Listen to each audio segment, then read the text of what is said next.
তালাবুল ইলমি ফারিদাতুন আলা কুল্লি মুসলিম।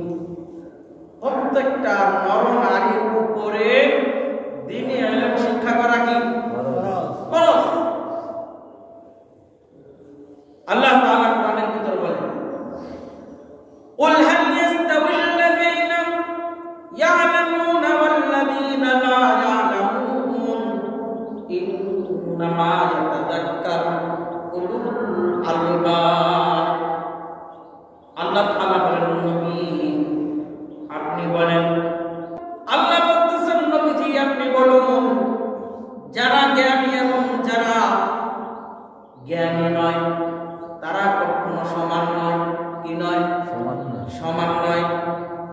আর জ্ঞানীরাই কেবল উপদেশ গ্রহণ করে, আল্লাহ তাআলা যেটা বলছেন সেটা মানে, আর যেটা না বলছেন সেটা মানে না। আপনি হালাল হারাম বুঝবেন দ্বীনি ইলম দিয়া, জাগতিক দুনিয়ার ইলম দিয়া। হালাল হারাম বাছাই করা যাবে না, হালাল হারাম যাচাই করা যাবে না। দ্বীনি ইলম দ্বারা হালাল হারাম সব যাচাই করা যায়। কি ইলম দিয়া? দ্বীনি ইলম দিয়া। নবীজি বলেন, খায়রুকুম মান তাআল্লামাল কুরআন ওয়া আল্লাম।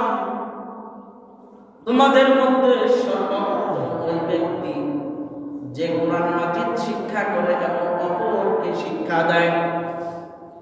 তাহলে দ্বীনি ইলম দিয়া হালাল হারাম বাছাই করা যায়, হালাল হারাম চিনা যায়। আর দুনিয়াবি ইলম দিয়া হালাল হারাম চিনা যায় না, হালাল হারাম বাছাই করা যায় না।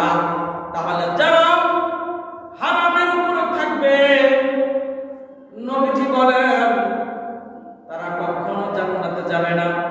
তাহলে দুনিয়াবি ইলম দিয়া, যেই দুনিয়াবি ইলম দিয়া হালাল হারাম চিনা যায় না মুসলমান, ওই দুনিয়াবি ইলম না দ্বীনি ইলম যে ইলম দিয়া জান্নাত জাহান্নাম চিনা যায়, হালাল হারাম চিনা যায়, বলেন তো দুনিয়াবি ইলমের দরকার না দ্বীনি ইলম দরকার? দ্বীনি ইলম শিখলে জান্নাত পাওয়া যায়, আর দুনিয়াবি ইলম শিখলে জান্নাতে যাওয়া কঠিন হয়ে যায়। তাহলে যেই কাজ আমাদের সহজ, ওই কাজ আমাদের সকলের করার দরকার আছে না নাই? কিন্তু আমরা এখন দুনিয়াবি ইলমটা বেশি প্রাধান্য দেই, কিন্তু দ্বীনি ইলমটা বেশি প্রাধান্য দেই না। আল্লাহ রাসূল সাল্লাল্লাহু আলাইহি ওয়াসাল্লামের সাহাবী হযরত আবু বকর রাদিয়াল্লাহু তাআলা, আমরা মনে করি হুজুর আমাদের তো এখন বয়স নাই, বয়স হচ্ছে 12 বছর থেকে শিক্ষা। না না না, দ্বীনি ইলম শিখতে কোনো বয়স লাগে না। কারণ নবীর সাহাবী হযরত আবু বকর রাদিয়াল্লাহু তাআলা 38 বয়সে দ্বীন শিখছে, 38 বয়সে ইসলাম গ্রহণ করছে।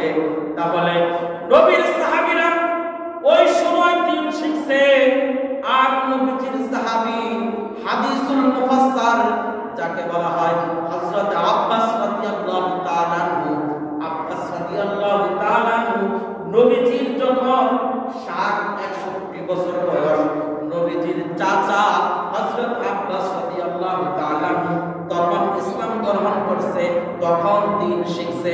বলেন তো দ্বীন শিখার কোনো বয়স আসেনি? না। সাহাবীরা বৃদ্ধ বয়সে দ্বীন শিখছে। আপনি আমি এখন বয়সের কথা বলি, আরে যখন দোকানে বসি কত দেশের আলাপ, আমেরিকা, ইসরায়েল, এত কথা আপনার এত মুখস্থ হয়, মনে হয় কি আপনি সেরা বুদ্ধিজীবী। কিন্তু দ্বীনের বেলায়, কোরআনের বেলায়, দ্বীনের বেলায় আপনার এই বুদ্ধিজীবীটা থাকে না। এরকম আছে না নাই?